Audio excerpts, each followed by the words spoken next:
Welcome, my name is Isabella Brusati and I am the founder of Isabella Brusati Consulting. My company specializes in mergers and acquisitions, and in this video we'll be talking about how to carry out a cultural assessment. I am dealing with a lot of clients that when they are assessing the target tend to brush off the importance of the cultural assessment. Then when it comes the time of the integration, the problems start to pop up, and that's because a lot of executives, notwithstanding there is a lot of literature that clearly shows the importance of cultural fit, they still tend to focus only on the financial and on the legal due diligence. So if it looks good on paper, it means that it's good. Unfortunately, it's not so easy. I mean, mergers and acquisition are very complex deals, and focusing only on the financial and the legal due diligence in the hope that everything will be fine, unfortunately, is not going to be a successful strategy. Therefore, you also have to look at the culture. I understand that a lot of managers tend to think that culture is just fluff. However, that's not the case. If you want to be an effective leader nowadays, you have to go beyond what are the prejudices of the previous generations.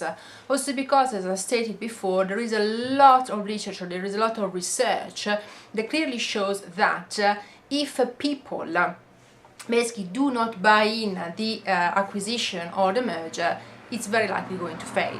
Because if they actually don't pull their weight, you can do whatever you want, but it's not going to go ahead. Therefore, culture. Culture is very important. It's true that during the due diligence, it's very unlikely that you will be able to carry out a comprehensive cultural assessment.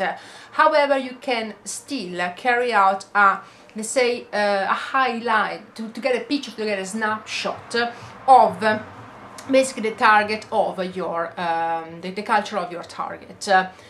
One of the important things is also to monitor the culture in your company. In order to understand whether your target is going to be compatible or not, of course you need to know yourself.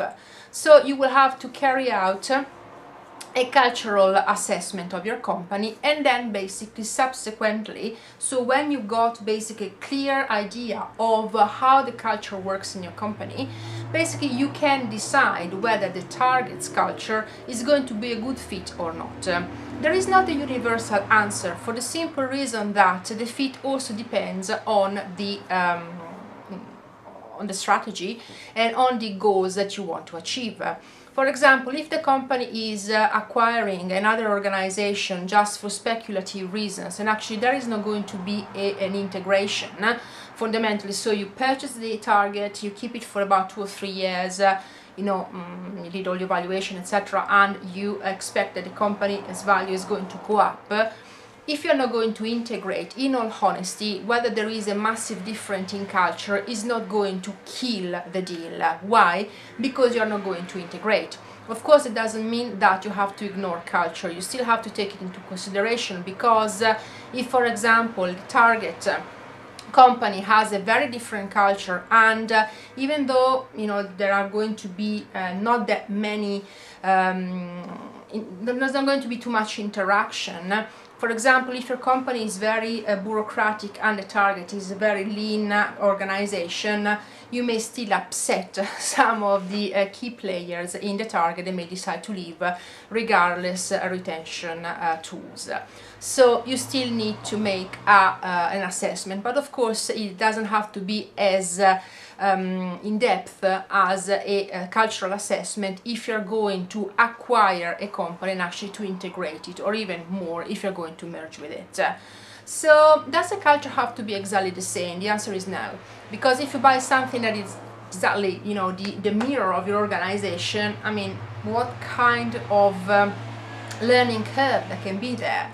I mean, if you buy something that is exactly the same, in all honesty, it's very unlikely that you're going to get added value. So minor differences in culture are okay, medium differences may be okay. If they are massive, again, it depends on your strategic goal. But how do you carry out a cultural assessment when you are carrying out the due diligence? Well, first of all, you need to get people that understand about culture. A lot of time within the strategic teams, you got people that are focused only on the economical side. Culture is something that is clearly displayed, but sometimes people don't have the training, or actually don't have the eye, let's put it that way, to understand the culture of the target. Therefore, you need to get people that know about this stuff, know what to look at, and know basically how to interview people to get the information that is required for the due diligence. Of course, if you decide to go ahead at a future stage, it will be possible to carry out a more in-depth assessment in order, to prepare for the transition plan and for the integration plan.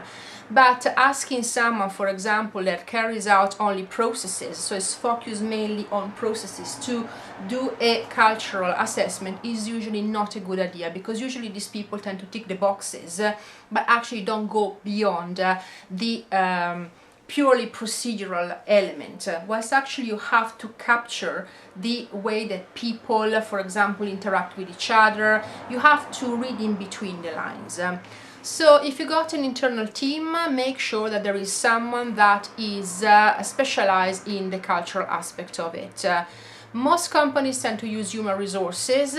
Fine if your human resources team is strong. Otherwise, my view, especially if you are a serial acquirer, is to get a specific team that deals uniquely basically with mergers and acquisitions. Of course, there is going to be a cross-fertilization between this team and basically all the other divisions, but it's very, very important that the people that are carrying out this assessment don't take it just as a tick the box exercise. So give them the checklist, they go tick tick tick tick and it's done. No, it goes beyond that. So it's not only to carry out a cultural assessment, it's also to do it in the right way. What do you look at? Well, the first step is actually to look at things like the environment. So, for example, location. Is it in the center of the city? Is it actually at the outskirts? Sometimes it depends. If it is a manufacturing company, it's unlikely that it's going to be, in central London. If it is a hedge fund, very likely it's going to be in Knightsbridge in London, and so on and so forth. So, check basically the location. Check the building. So is it a sort of a very traditional building with the sort of allure of austerity, bureaucracy? For example, is the kind of company that has the executive dining room when actually other people cannot go there. These are things that actually point in the direction of a company that values status and power a lot. On the other side, for example, this usually happens within a technological organization, but of course this is just a generalization and every company has got its own culture. Basically, you see that they have a very laid-back style. Usually they are quite minimalist. There are organizations like, for example, Google, where you have things like video games, and there is actually a room dedicated to leisure for the employees, which is something that you will never find, for example, in a major bank, because usually the cultures are different. But again, don't stick to generalizations. Just because you think that a company is going to be in a certain way, it doesn't mean that it actually is. Also look at the way the people interact with each other. So do they talk to each other? They prefer using emails, they prefer to use video conferencing. So how do they actually talk to each other? Look at the way that they talk to each other. So the content of the memo, if it is, for example, the CEO that is talking down to people, or actually if there is a possibility for other individuals to give feedback upwards. So is there only downwards communication, or is actually in two ways? And this again is going to give you an idea of how people actually communicate in reality. Another thing that you can look at is are the values of the organizations, the logo, how they celebrate the history. There are, for example, companies that when you get into the entrance, you would see all the pictures of, you know, the previous CEOs and a display of various awards that they have won over the years. It means that there is a lot of respect for the tradition or for the roots of the company. In other companies, actually, these are not considered particularly important because they want to focus mostly on innovation and being always at the forefront. Dress code. Dress code is again something that tells a lot about a company. So are all suited and booted, as it's you know, normally, for example, in the financial services or, you know, professional services, or for example there are people that are very laid back, they got jeans, they got you know, very casual. Again, look at these kind of things because they will tell you a lot about the kind of employees and the kind of language. It's because also clothes are actually a language that prevails in the specific organization. Another thing to look at is basically whether the employees actually can have a dialogue with the senior executives. There are a lot of companies that actually say that they have an open door policy, and then they got the executives at the top floor and no one can get in unless you get an appointment, you get a special pass, etc., etc. So sometimes, even if the values and the policies say a certain thing, it doesn't necessarily mean that the company is walking the talk.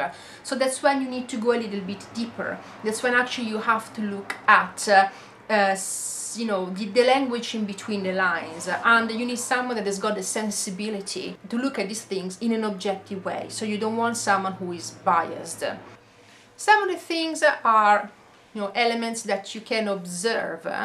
Other elements can actually be gathered by interviewing people. One of the problems that you may have is that because mergers and acquisitions are usually confidential, it's not easy to go to someone and say, hey, what do you think about the communication in this company, etc. I mean, like, who are you? What do you want? Why are you asking me these questions? So you have to be very careful at how you handle this kind of assessment. Also because you don't want rumors to spread. You know, we will talk about in other videos, you know, the grapevine, and also if it is for a company that is listed on the stock market, the announcement, also if it is just rumors that is going to be acquired, of course, can have an impact on the share price, and of course on the price that will have to be paid if the acquirer decides to go ahead with the deal. So again, you have to take into consideration the confidentiality issues.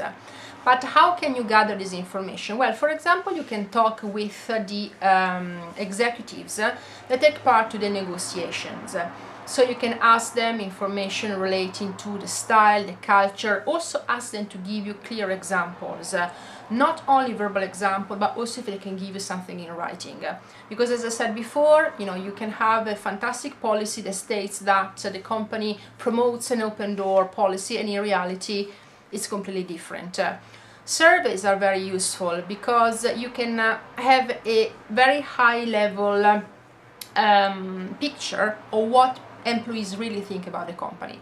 Of course, surveys have got their own limitation because sometimes employees tend not to tell the truth because they are scared that companies are going to go and actually you know, retaliate, even though it's victimization. But unfortunately there are companies that actually try to find out who said negative things about them. I mean, and it happens also in massive companies. I mean, I've seen all sorts in my professional life, and that's not the right way to do it, and it tells a lot about the real culture in that organization.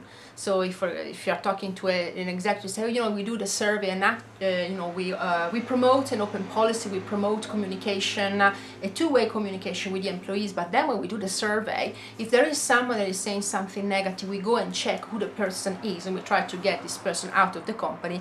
Well, you can clearly gather that what they are saying is clearly nowhere near what the company is actually doing. So they don't walk the talk.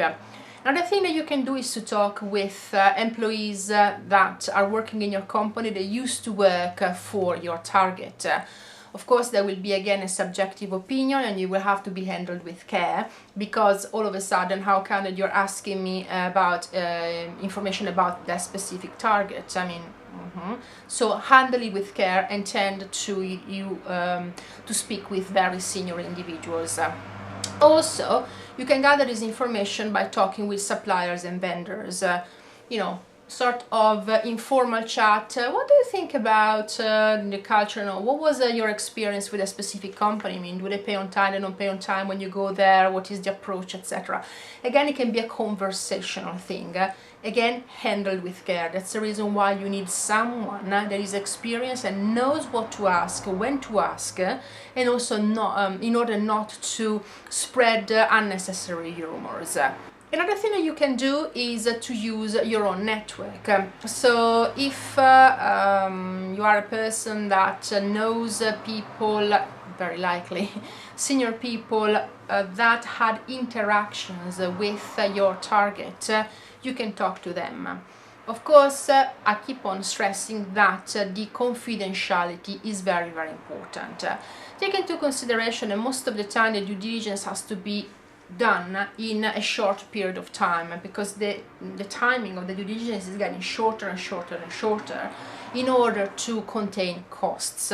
So you may not have 6 months time actually to carry out this kind of assessment. As I said at the beginning of this video, here the aim is not to carry out a comprehensive assessment, cultural assessment, is actually to carry out a first level assessment that is going to give you a sense, going to be a flavor of the culture of the target and whether what they are saying, for example in the literature, what they are saying in their website, etc., actually reflects the truth, so if they walk the talk or not. Don't downplay the cultural element. It's really, really important. I understand that when you are negotiating, you know, everything is very highly charged, everything looks great, but the problem will come up. And if they do come up, you will have to resolve them. And sometimes the cultural unfit, as I call it, can kill the deal. And if you're a CEO, may actually lose your job, because nowadays shareholders want results, and if a CEO is not providing the results that were promised, they just don't last. Also, we had examples, especially last year, with they used to call it the shareholder spring, and let's take the example of Aviva. The CEO had to go because the shareholders were not happy with the way that the direction that the company was taking.